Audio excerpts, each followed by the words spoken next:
Assalamualaikum. Waalaikumsalam. Silakan Bapak salawatnya terlebih dahulu.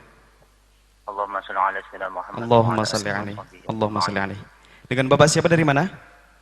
Dari hamba Allah dari Kalimantan. Baik Bapak, silakan bisa bertanya langsung kepada Buya. Assalamualaikum warahmatullahi wabarakatuh. Assalamualaikum warahmatullahi wabarakatuh.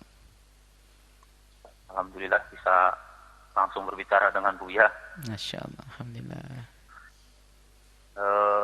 Begini Buya, kalau berbicara secara privasi bisa nggak Buya? Apa itu? Berbicara secara privasi kepada Buya bisa lah. Oh bisa, nanti bisa, boleh. Boleh. Kalau hal-hal pribadi yang nggak boleh disebut ke orang lain, didengar orang lain, seharusnya seperti itu. Nanti ada langsung. Nomornya nanti akan disimpan, nanti dihubungi. Nggih, Karena nggih. aib pribadi nggak boleh dibongkar. Iya, iya. Baik. Nah, ini saya mau tanya tentang ini Buya yang pertama. Saya dulu pernah bertanya, saya imam masjid gitu ya. Mm-mm. Yang dulu saya pernah bertanya, kalau mengqadha sholat itu kan nggak boleh. Apa maksudnya kita itu nggak punya tanggungan sholat, terus kita mengqadha untuk orang lain itu nggak boleh. Nah, ini kan saya kebetulan ada jamaah itu terkadang kan ada yang dia punya tanggungan sholat banyak gitu kan, pernah meninggalkan sholat dalam jangka waktu lama gitu. Nah, sebagaimana hukumnya yang Buya sampaikan kan, kalau orang punya tanggungan sholat wajib, dia nggak boleh melakukan sholat sunnah.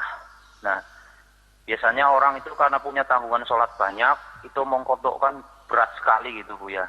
Jadi dia, kalau misalnya, kadang saya bingung sendiri menyampaikannya, kalau misalnya dia dilarang sholat sunnah, mau sholat qadha, itu berat. Nah, karena misalnya hukumnya begitu, misalnya nggak boleh sholat sunnah, akhirnya nggak sholat sunnah, nggak sholat qadha gitu. Jadi baiknya bagaimana gitu Buya? Paham. Baik, Masya Allah. Terima kasih Pak Buya jawabannya. Baik, Masya Allah. Bismillah. Assalamualaikum warahmatullahi wabarakatuh. Assalamualaikum warahmatullahi wabarakatuh. Yang pertama adalah, memang betul, kita tidak boleh mengqadha sholat yang tidak pernah kita tinggalkan. Kita tidak pernah punya utang kok mengqadha sholat, nggak boleh, nggak jelas, kayaknya kira-kira nggak bisa. Makanya nggak ada mengqadha sholat yang jelas. Kenapa disyariatkan sholat qabliyah ba'diyah? Itu untuk dijabr, untuk menutup kekurangan sholat fardu yang kita ragu kekhusyuannya, kurang konsentrasi, kurang apa ini, maka ditutup dengan qabliyah ba'di rawatib. Bukan mengarang-arang mengatakan sholat aku akan sholat barangkali di masa mudaku ada. Kalau nggak jelas-jelas, nggak wajib kita lakukan sholat sunnah qabliyah ba'diyah. Selesai. Nah, tapi ini pertanyaannya beda. Dia yakin punya utang banyak, tobat dia. Cuman kalau ngodok sholat sebanyak itu stres. Orang 20 tahun saja baru sadar umur 40.